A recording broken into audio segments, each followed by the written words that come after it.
प्यारे बच्चे, ऐसा क्यों सोचते हो कि एक दिन खराब गया, कोई परेशानियां आ गई तो आगे का दिन भी ऐसा ही होगा? ऐसा क्यों सोचते हो मेरे प्यारे बच्चे? ऐसा क्यों ज़रूरी है कि आज का दिन खराब है, परेशानी वाला है तो कल भी ऐसा होगा? कितनी बार मैंने तुम्हें यही बात समझाई है मेरे प्यारे बच्चे कि समय परिवर्तनशील है, ये बदलता रहता है, कभी एक तरह का नहीं रहेगा। तो जिस किसी दिन थोड़ी परेशानियाँ आ जाएँ तो इतना झल्लाया मत करो। अपने व्यवहार को इतना खराब मत किया करो कि लोग तुमसे दूरी बनाने लगें। यदि तुम चाहते हो कि तुम्हारा मान-सम्मान बढ़े, तुम अपने कार्य में सफल हो, सब लोग तुम्हें प्यार करें, तो तुम्हें अपने आप को बहुत बदलना पड़ेगा मेरे प्यारे बच्चे।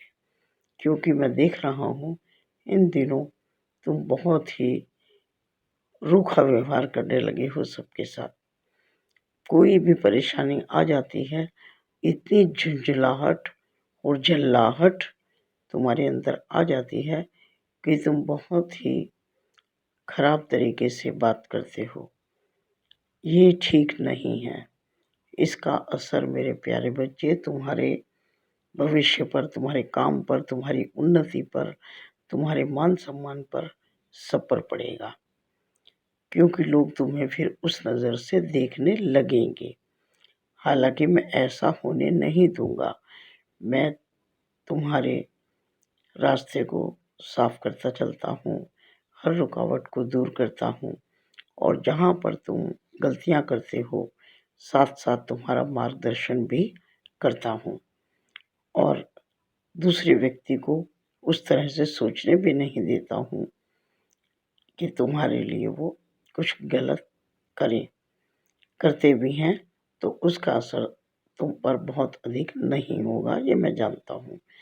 लेकिन मेरे प्यारे बच्चे, तुम्हें भी तो अपने आप को देखना होगा, तुम्हें भी तो अपने आप को ऐसा बनाना होगा कि लोग तुम्हें अपने आप मान सम्मान दें, वो तुम्हारी योग्यता को माने, तुम्हें पहचाने।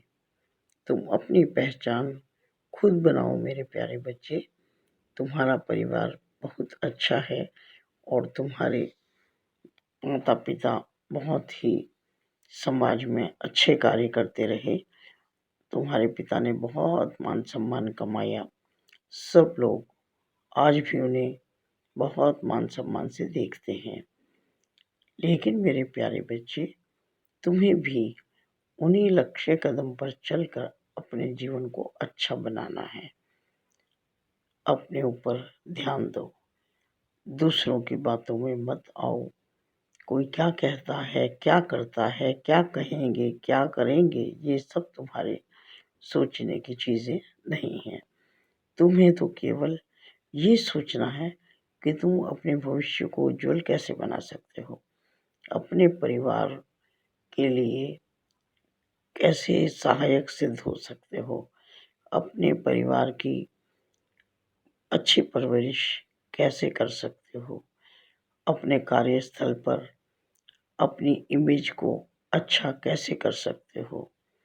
ऐसा क्या करो कि तुम समाज में अच्छा नाम कमाओ और हर व्यक्ति तुम्हें प्यार करे, तुम्हारा मान सम्मान करे और जहाँ भी कहीं तुम्हें मदद की ज़रूरत हो, एक की जगह पर 10 आदमी तुम्हारी मदद के लिए खड़े हो जाएं।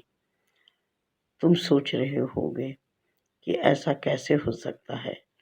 ऐसा होता है, हो सकता है। मैं बताता हूँ कैसे। उसके लिए तुम्हें क्या करना होगा कि सबसे पहले अपने व्यवहार को अच्छा करना होगा, अपनी वाणी को अच्छा करना होगा और जानते हो ना, वो 3 सिद्धांत तो बापू के जानते हो ना, बुरा मत देखो, बुरा मत कहो और बुरा मत सुनो। इस बात को तुम अच्छी तरह समझते होगे कि अपनी वाणी से बिल्कुल ऐसे शब्दों का प्रयोग मत करो कि किसी का दिल दुखे और दुखी दिल से वो तुम्हें कोई बद्दुआ दे, आह करे या उसके मुख से हाय निकले, उससे बचो मेरे प्यारे बच्चे। और बुरा मत सुनो, यानी कि कोई कुछ भी कह रहा है, तुम्हारी आलोचना कर रहा है या किसी की भी आलोचना कर रहा है, किसी की निंदा कर रहा है, चुगली कर रहा है, उसे मत सुनो। मत सुनो का मतलब है उस पर ध्यान मत दो, क्योंकि अगर तुम वहाँ पर बैठे होगे तुम्हारी कान में तो पड़ेगी, सुनाई तो देगा, लेकिन मत सुनो का मतलब है उस पर ध्यान मत दो। और बुरा मत करो, बुरा तो आपको करना ही नहीं है, बिल्कुल ना सुनना है, ना देखना है और ना ही बोलना है। अब कोई किसी के साथ गलत व्यवहार करता है, कोशिश करो कि आप अपने तरीके से उससे अलग से बात करके समझाने की कोशिश करो। लेकिन यदि वो बिल्कुल समझने की स्थिति में नहीं है तो फिर उसे उसके हाल पर छोड़ दो और अपना काम करो। मैं ये नहीं कहता कि दूसरों की मदद मत करो, ज़रूर करो मेरे प्यारे बच्चे। ज़रूरतमंद की मदद करोगे तो बहुत दुआएं कमाओगे।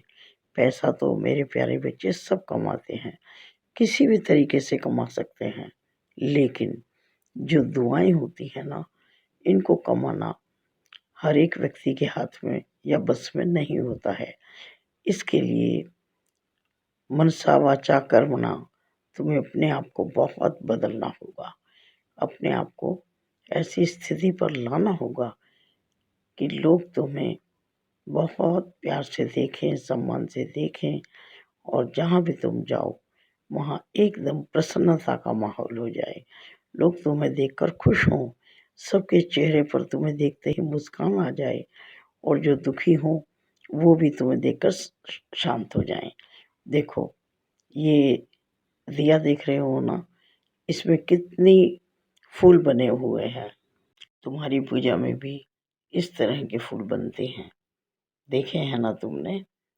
इसका मतलब है कि तुम्हारी पूजा स्वीकार हो रही है, तुम बहुत सरल हृदय व्यक्ति हो और मालिक तक तुम्हारी पूजा पहुंच रही है। तुम्हें कई बार मैं सुबह सुबह ब्रह्म मुहूर्त में जगाने आता हूँ, है ना? तो बहुत सारी चीज़ें मैं तुम्हें बताता रहता हूँ, जिससे तुम्हें ये पता रहे कि तुम मेरे बहुत प्रिय बच्चों में से हो और तुम्हारी सेवा मालिक हमेशा मंजूर करता है। और सुबह के समय भी जब वो दिव्य शक्तियाँ अमृत बरसा रही होती हैं, बहुत कुछ दे रही होती हैं, उस समय भी तुम बैठे होते हो, हाथ जोड़कर प्रार्थना कर रहे होते हो। ये सब इसी बात का द्योतक है कि तुम मेरे बहुत प्रिय बच्चे हो, तुम पर ईश्वर की, मालिक की बहुत कृपा है। और ये कृपा केवल इसलिए है कि तुम बहुत सरल हृदय हो, बहुत कोमल हृदय हो और सबकी मदद करने के लिए हमेशा तैयार रहते हो। हर जीव पर दया करते हो, पेड़ पौधों को पानी देते हो और जो कुछ तुम कर सकते हो तन मन धन से सबको मदद करते हो। बस यही तुम्हारे अंदर एक ऐसी खासियत है जिसकी वजह से तुम तरक्की कर लोगे, सफलता पा लोगे, सबके प्रिय बन जाओगे और अपने उस मुकाम तक पहुंच जाओगे जहां तुम जाना चाहते हो।